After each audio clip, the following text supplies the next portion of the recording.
He returned on a quiet afternoon, carrying less than he had left with. The train slowed before the station, metal wheels screeching softly as if apologizing for the noise. He stood before the doors opened, smoothing his coat out of habit, even though no one was watching yet. That habit had survived everything. Order when nothing else did. The town looked the same from a distance. Same rooftops, same church tower rising above them, same narrow road leading from the station into the square. For a moment, just long enough to be dangerous, he allowed himself to believe that continuity meant welcome. It didn't. The first sign came before a single word was spoken. People noticed him, then they adjusted. Conversations slowed, laughter ended early. A woman he recognized from childhood stared for half a second too long, then turned away as if she had seen something fragile. He walked into the square and stopped beside the fountain. The water still ran, coins still rested at the bottom, dulled by years of neglect. He had thrown one there as a boy once, believing wishes worked if you wanted them quietly enough. He didn't make one now. This story is not about what happened during the war. It is about what happened after, when survival became inconvenient.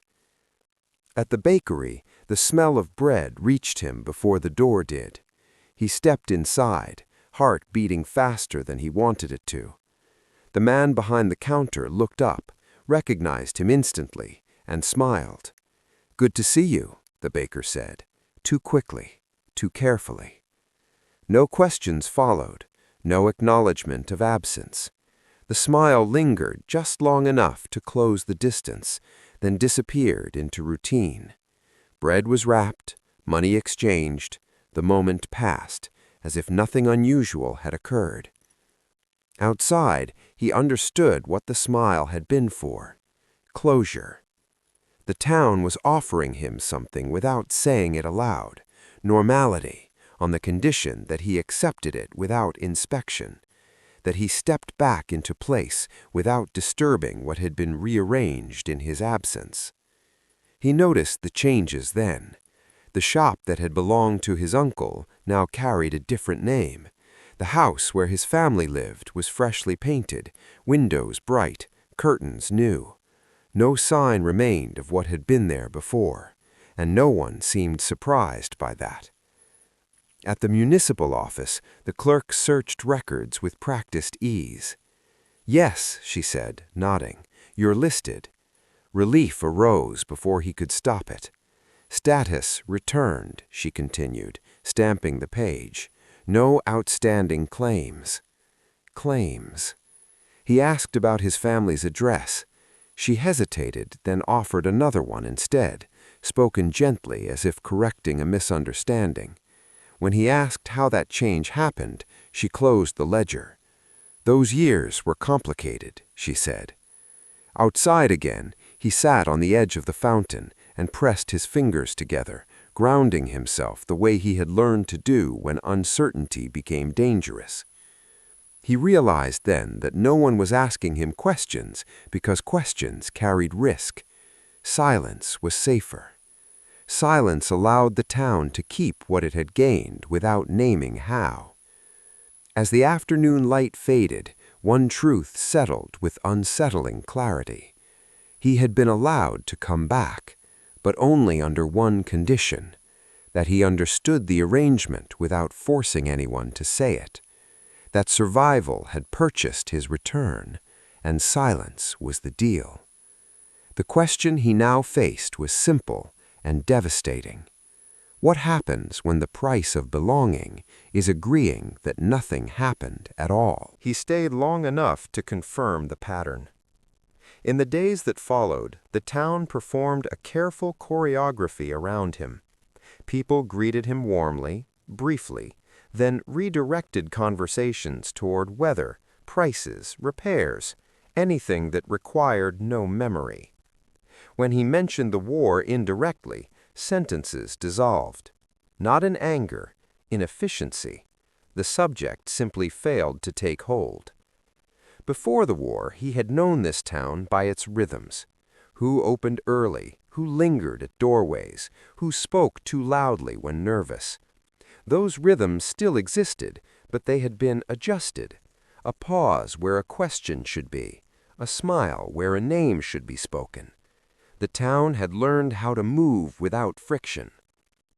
The looming shadow was not hostility, it was coordination. He noticed it first at the registry office. A request for clarification was answered politely, then deferred. Another request was accepted, then reclassified. Each interaction ended with reassurance and no result. The clerk never contradicted him. She never needed to. Delay did the work. The early fracture came when he found his father's name listed as relocated. No destination, no date of return, just a clean word that implied order where there had been none. He stared at the page longer than necessary, waiting for someone to explain the choice of language. No one did. When he asked whether additional files existed, the clerk lowered her voice. "Those records aren't helpful," she said. "They upset people." Upset was the town's strongest objection. He walked home through streets that had learned new ownership. A workshop where his cousin once worked now displayed a different family name, painted carefully to look old. The paint was too fresh to be honest. He recognized the tactic: make the change look inevitable, age it quickly. That night, he unpacked slowly. He laid out the few things he had kept through every transfer: a folded document with his name written clearly, a photograph with edges worn soft, a small object that survived because it looked insignificant. These were not mementos, they were anchors, proof that something had existed before it was reorganized. The micro-twist arrived with an invitation. A note slipped under his door, handwritten, careful. A welcome back gathering, informal, no agenda. He read it twice and understood immediately. This was not hospitality, it was alignment, a chance to confirm, collectively, that he would accept the town's terms. He attended. The room filled slowly, familiar faces, new ones too. Wine poured, small talk thickened the air. Someone mentioned how lucky they all were to be alive. Someone else nodded, quickly changing the subject. Survival was acceptable as long as it remained abstract. At one point, a man approached him and spoke quietly.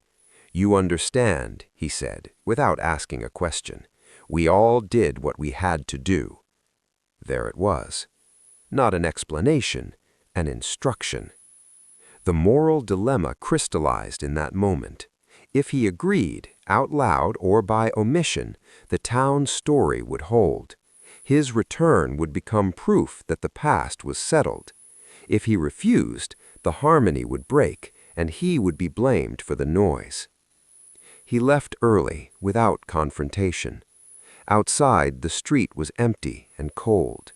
He realized then that silence had not been accidental, it had been rehearsed. A collective skill refined over years, designed to protect stability at any cost. The town had not forgotten what happened. It had learned how to remember without consequence. And he understood that staying would force a choice he could no longer avoid: accept the deal or become the problem it was designed to prevent. He became the problem the moment he stopped playing along. It happened quietly, without announcement. He asked a question in the wrong place, at the wrong time. Not accusatory, not emotional, just specific enough to resist being absorbed. At the housing office, he requested the transfer file for his family's home. The clerk froze for half a second, barely noticeable, but real. She smiled immediately afterward and said the document had been misplaced during renovations. She suggested he submit a formal request. He did. The response came 3 days later. Denied. Reason: lack of standing. Standing.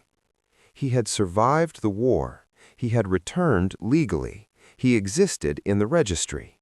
Yet his right to ask about his own home was conditional. That was the early fracture, the point where politeness gave way to structure.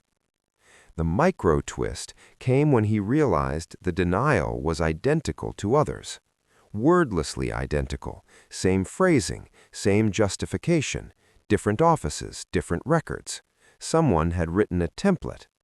Silence, he now understood, was operational. He adjusted his approach. Instead of asking what had happened, he asked who benefited. Instead of requesting explanations, he requested dates. He began copying notices posted years apart that shared the same language. He noticed how often temporary appeared without an endpoint, how frequently necessary replaced legal. The town began to notice him noticing. People stopped inviting him for coffee. Conversations ended when he entered rooms. A neighbor who had once nodded warmly now crossed the street to avoid him. The shift was subtle but coordinated. Isolation was not imposed, it was agreed upon. He recognized the pattern from long ago. In the camps, survival depended on understanding which rules were real and which existed only to manage behavior. Here, the rules were social. Compliance was rewarded with normalcy. Curiosity was treated as disruption. The moral dilemma deepened when a former schoolmate approached him at dusk. "You're making things difficult," the man said, quietly, not threatening, not unkind. "People are nervous." "Nervous about what?" he asked. "That things will be questioned," the man replied, "that what was settled will be unsettled." Settled for whom? The answer was obvious, but never spoken. That night, he laid out his documents again, the photograph, the paper with his name, a receipt from a business that no longer existed. Each item confirmed that the town's calm was built on selective continuity. The secret act came carefully. He wrote a letter, not to the town, but to a regional archive.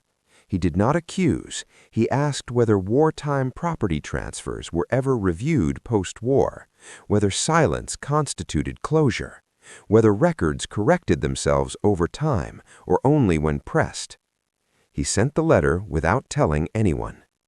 Days passed. Then someone knocked on his door. 2 men stood in the hallway, both familiar, both careful. They did not introduce themselves. They did not raise their voices. One of them smiled. "You've been asking questions outside the town," he said. It was not phrased as an accusation. It was a boundary. He understood then that the deal had limits, and he had crossed one. The town was no longer managing memory. It was managing him. And once a system decided you were the variable that needed control, the choices ahead narrowed quickly. He closed the door slowly, heart steady, mind clear. The question was no longer whether silence was expected. It was how much pressure would be applied to enforce it. The pressure arrived disguised as concern. The next morning, a notice appeared at his door requesting his presence at the municipal office to clarify outstanding matters. The wording was neutral, almost courteous, but he recognized the shift immediately. Questions were no longer being avoided, they were being contained. 3 people waited for him in a small room with tall windows and a table polished to a dull shine. None of them spoke at first. One adjusted papers. Another folded his hands carefully, as if preparing for prayer. "We understand you've had difficulties reintegrating," one of them began. "That's natural after everything." After everything. The phrase hovered, deliberately vague. It acknowledged suffering without allowing specificity. He had heard it before. It was how institutions gestured at pain without letting it enter the room. They asked him about his housing, his employment, his plans.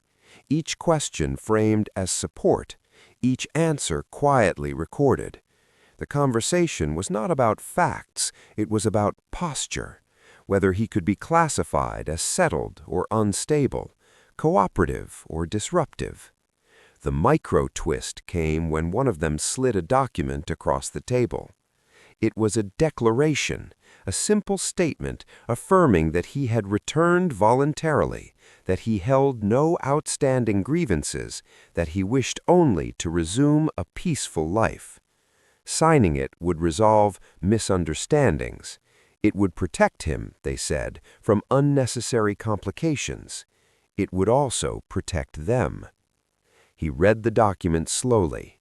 The language was smooth, reassuring. It required nothing from the town, only his affirmation that the past was closed. The moral dilemma crystallized. If he signed, doors would reopen, requests might be reconsidered, isolation would ease. The town would reabsorb him as proof that silence worked. If he refused, the concern in the room would harden into something less flexible. "I can't sign this," he said. No one reacted immediately. One man sighed softly. "We have to understand," he replied. "People are tired. They want to move forward." Move forward from what? The question remained unspoken. The meeting ended politely, too politely. As he stepped back into the street, he felt the familiar sensation of having crossed an invisible line. Support had been withdrawn. Classification was underway. The consequences followed quickly. His rental agreement was suddenly reviewed. His work application stalled. A permit he hadn't known he needed was denied. Each action minor, together decisive.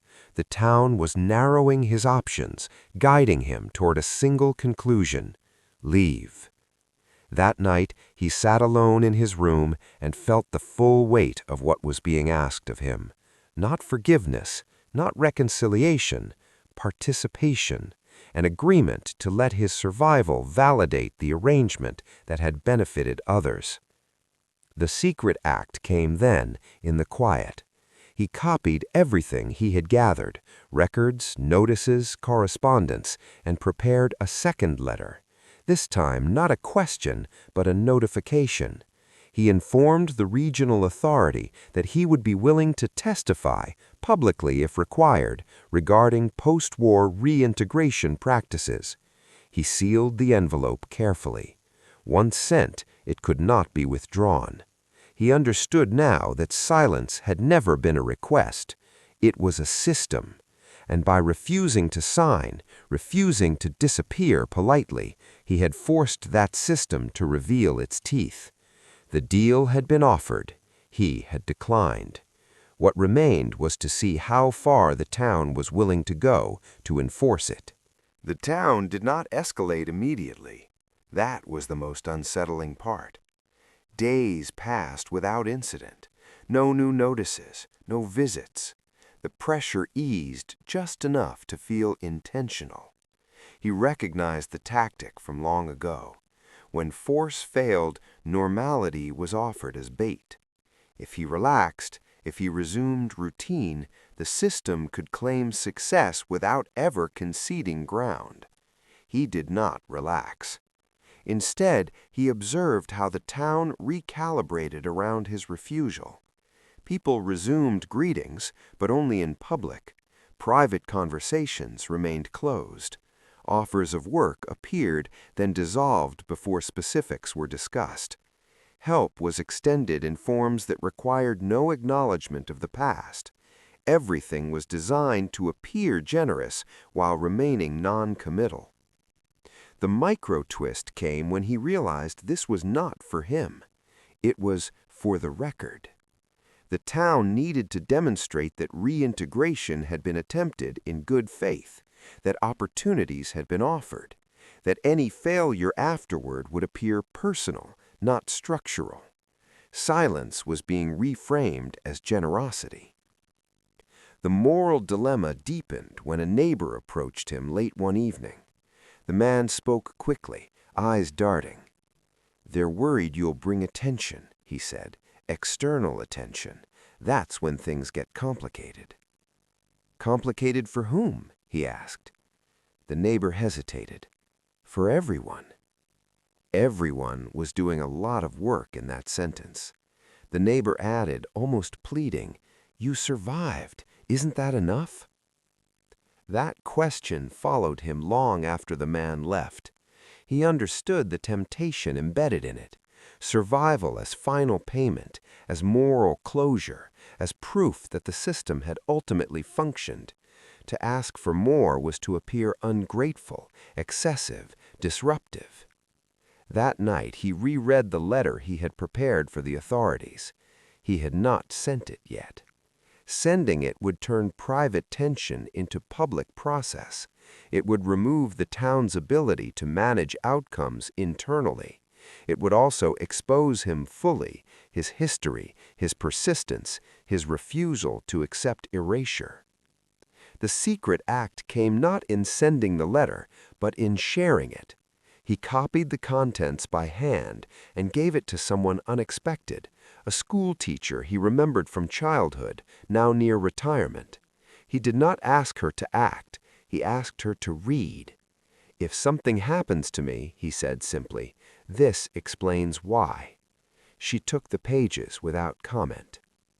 The next morning the town changed again, not visibly, administratively. A notice appeared announcing an external review of post-war resettlement practices. No names mentioned, no accusations made, but the phrasing was unmistakable. Someone outside the town had begun asking questions. The relief he felt was brief, because he also understood what this meant. The matter was no longer containable. The town's strategy would shift from persuasion to defense. Positions would harden, narratives would be prepared, responsibility would be redistributed until it dissolved. And he would be at the center of it all, whether he wanted to be or not. He had crossed the point of no return. The deal offered him quiet belonging. He had chosen uncertainty instead. Now the question was not whether silence would be enforced, but whether truth, once invited in, would be allowed to stay. The review changed the town's posture overnight. Not publicly. Publicly, everything remained calm. Shops opened, bells rang, children went to school. But underneath, the mechanisms tightened. Meetings were scheduled, statements drafted. People who had never spoken about the war now spoke about it carefully, rehearsing explanations that preserved dignity while avoiding responsibility. The micro-twist came from language. He obtained a copy of the town's preliminary response to the external inquiry. It was not a denial, it was a reframing. The document emphasized chaos, fear, lack of information. It spoke of collective confusion and impossible circumstances. Responsibility was distributed so evenly that it dissolved entirely. No one had decided anything, according to the record. Things had simply happened. He recognized the tactic immediately. When systems could not erase facts, they diluted them. When accountability threatened, it was spread thin enough to feel unfair to assign. The moral dilemma sharpened in a new direction. If he countered publicly, if he named decisions, benefits, specific transfers, he would collapse that diffusion. But doing so would also collapse people, not abstractions, individuals, teachers, shopkeepers, clerks who had followed instructions, repeated language, inherited outcomes without questioning their origin. He understood this cost intimately. In the camps, survival often meant becoming part of a system you despised. Afterward, judging those who complied was easy. Understanding how compliance functioned was harder and more dangerous. The secret act arrived in the form of testimony. He agreed to provide a statement, but he insisted on one condition. It would focus on process, not accusation. He described timelines, administrative steps, how silence became routine, how politeness replaced refusal. He avoided naming names unless records already had. Some officials were disappointed, others relieved. The town lost the ability to cast him as vindictive, but it also lost the shield of vagueness. His testimony made erasure visible without personalizing it. The consequences were immediate. The review expanded, not dramatically, but definitively. Requests were sent to other towns, similar patterns surfaced, language repeated, templates matched. What had been framed as unique became recognizable. The town felt smaller now. He noticed it in how people spoke to him. Less confidence, more caution. Some anger surfaced too, directed not at the past, but at him for reopening it. Why us, someone demanded, as if precedent were a punishment rather than a fact. He did not answer. He knew that explanation would not soothe them. What they wanted was absolution. What he was offering was structure. The breadcrumb object returned quietly that evening. He unfolded the photograph again, the one taken before the war, when names still aligned with places. He noticed a detail he had never paid attention to before, a sign in the background, partially visible, bearing the old address. It matched a record he had copied days earlier.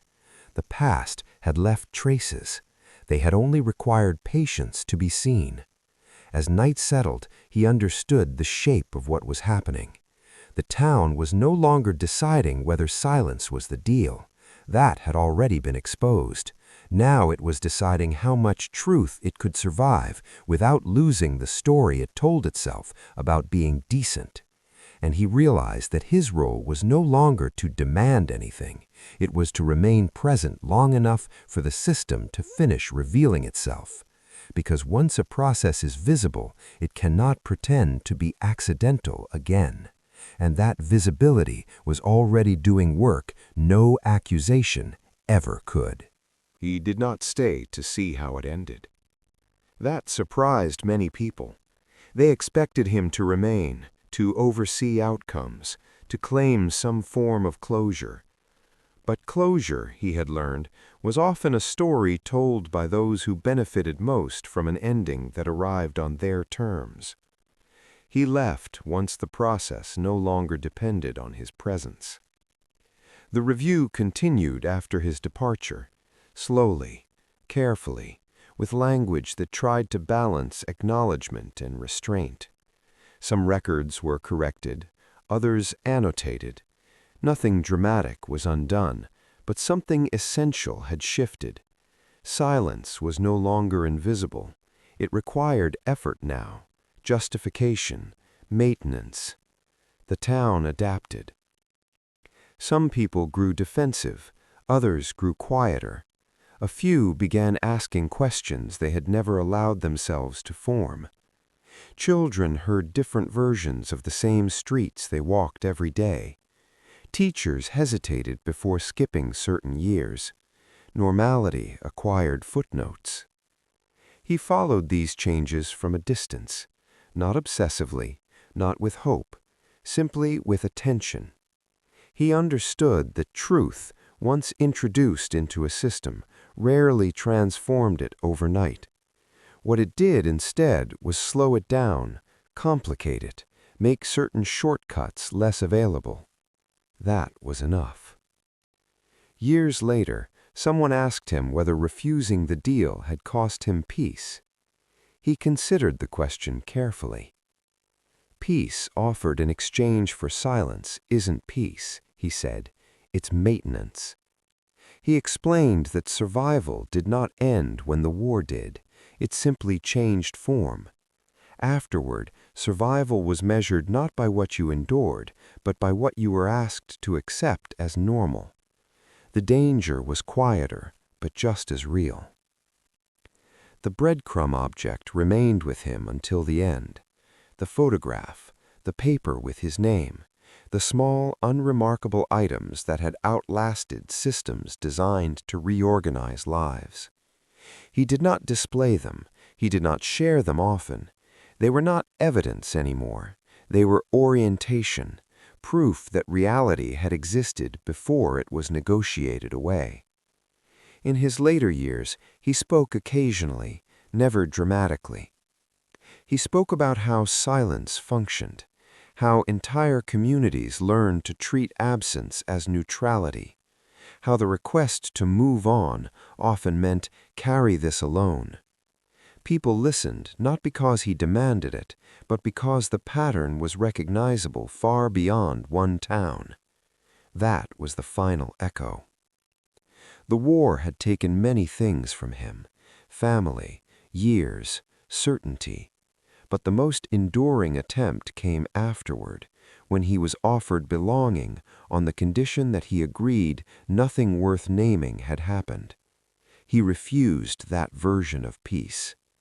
And in doing so, he left behind something smaller than justice, but harder to erase. A visible process, a documented refusal, a reminder that silence is not an accident, it is a deal. Once that deal is named, it loses its power. And that, he understood, was how survival continued. Not by returning home unchanged, but by ensuring that what was done in silence could no longer pretend it was harmless.